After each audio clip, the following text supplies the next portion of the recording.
Hi friends, എല്ലാവർക്കും പൊടീസ് വേൾഡിലേക്ക് സ്വാഗതം. ഇന്ന് വളരെ എളുപ്പത്തിൽ തയ്യാറാക്കിയെടുക്കാൻ പറ്റുന്ന ടേസ്റ്റി ആയിട്ടുള്ള ഒരു പൈനാപ്പിൾ രസത്തിൻ്റെ റെസിപ്പിയുമായിട്ടാണ് ഞാൻ വന്നിട്ടുള്ളത്. അപ്പോൾ ഈ റെസിപ്പി നിങ്ങൾക്ക് ഇഷ്ടപ്പെട്ടാൽ പ്ലീസ് വീഡിയോ ഒന്ന് ലൈക്ക് ചെയ്തേക്കണേ. അതുപോലെ തന്നെ ആദ്യമായിട്ട് ചാനൽ കാണുന്ന കൂട്ടുകാരൊക്കെ ആണെന്നുണ്ടെങ്കിൽ ഒന്ന് സബ്സ്ക്രൈബ് ചെയ്ത് സപ്പോർട്ടും കൂടി ചെയ്യണേ. അപ്പോൾ നമുക്കിതെങ്ങനെ തയ്യാറാക്കുന്നതെന്ന് നോക്കാം.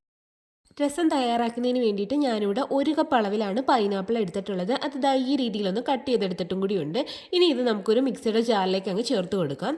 ശേഷം ഇതിലേക്ക് 2 തക്കാളി, 2 മീഡിയം സൈസിലെ തക്കാളിയാണ് എടുത്തിട്ടുള്ളത്. അതും കൂടി നമുക്കങ്ങ് ചേർത്ത് കൊടുക്കാം. അതിനുശേഷം ഒരു നെല്ലിക്ക വലുപ്പത്തിലുള്ള പുളി കുറച്ച് വെള്ളം ഒഴിച്ചിട്ട് ഞാനൊന്ന് കുതിർക്കാൻ വേണ്ടിയിട്ട് വെച്ചിട്ടുണ്ടായിരുന്നു. അപ്പോൾ അതിൻ്റെ കൊന്തൊക്കെ മാറ്റിയിട്ട് ആ ഒരു പുളിവെള്ളം ഇതിലേക്ക് ഒഴിച്ചു കൊടുത്തിട്ട് ഇത് നല്ല രീതിയിൽ നമുക്കൊന്ന് അരച്ചെടുത്തിട്ട് വരാം.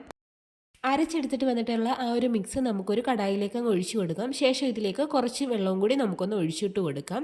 ഇനി ഇതിലേക്ക് ആവശ്യമായിട്ടുള്ള ഉപ്പും കൂടി ഒന്ന് ചേർത്ത് കൊടുക്കാം. പിന്നീട് ഒരു 1/2 ടീസ്പൂൺ അളവിൽ മഞ്ഞൾപ്പൊടിയും കൂടി ചേർത്ത് കൊടുക്കാം. അതുപോലെ തന്നെ ഒരു 1/4 ടീസ്പൂൺ അളവിൽ കായപ്പൊടിയും കൂടി ചേർത്ത് കൊടുക്കാം. ഇനി ഇത് നല്ല രീതിയിൽ നമുക്കൊന്ന് മിക്സ് ചെയ്തിട്ടും കൂടി എടുക്കാം. ഇനി ഈ ഒരു മിക്സ് നമുക്കൊന്ന് കുക്ക് ചെയ്തിട്ടെടുക്കാം. നല്ല രീതിയിൽ വെട്ടി തിളപ്പിച്ചിട്ട് വേണം എടുക്കാൻ.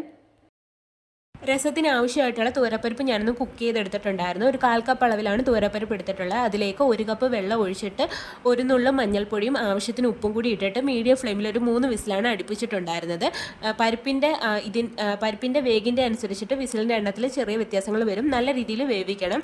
എന്നിട്ട് ചെറുതായിട്ടേ ഞാനൊന്ന് ഉടച്ചെടുത്തിട്ടുള്ളൂ. ഇപ്പം നിങ്ങൾക്ക് നല്ല രീതിയിൽ ഉടച്ചെടുക്കണമെങ്കിൽ അതേപോലെ നല്ല രീതിയിൽ ഉടച്ചെടുത്തിട്ട് മാറ്റി വെക്കാം.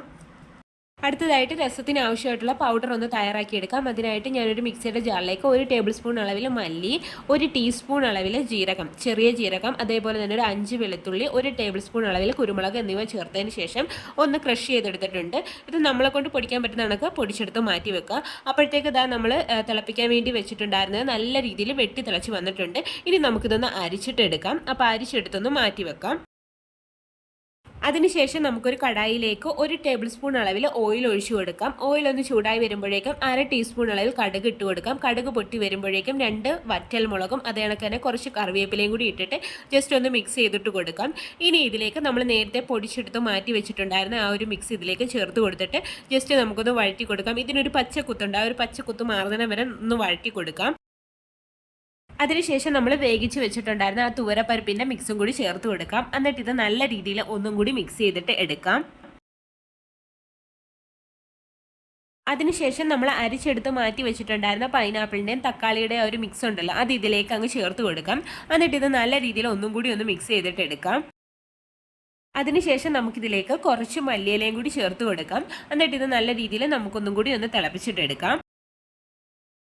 അപ്പോൾ നമ്മുടെ പൈനാപ്പിൾ രസമൊക്കെ ഇവിടെ നിന്ന് തിളച്ച് വന്നിട്ടുണ്ട്. അപ്പോൾ ഇത്രയും മതി. നമുക്ക് ഫ്ലെയിം അങ്ങ് ഓഫ് ചെയ്ത് കൊടുക്കാം. ഇതിനകത്ത് ഉപ്പൊക്കെ കറക്റ്റ് ആണോ എന്നൊന്നും കൂടി ഒന്ന് ചെക്ക് ചെയ്ത് നോക്കിക്കോണേ. അപ്പോൾ ഇത്രയേ ഉള്ളൂ. ഞാൻ ഇതൊരു പാത്രത്തിലേക്ക് അങ്ങ് സെർവ് ചെയ്യുകയാണ്. അപ്പോൾ എല്ലാവരും ട്രൈ ചെയ്ത് നോക്കണം. ചൂട് ചോറിനൊപ്പമൊക്കെ കഴിക്കാൻ നല്ല ടേസ്റ്റാണ്. അല്ലാതെ കഴിക്കാനും ടേസ്റ്റാണ്. വെറുതെ കുടിക്കാനും നല്ലതാണ്.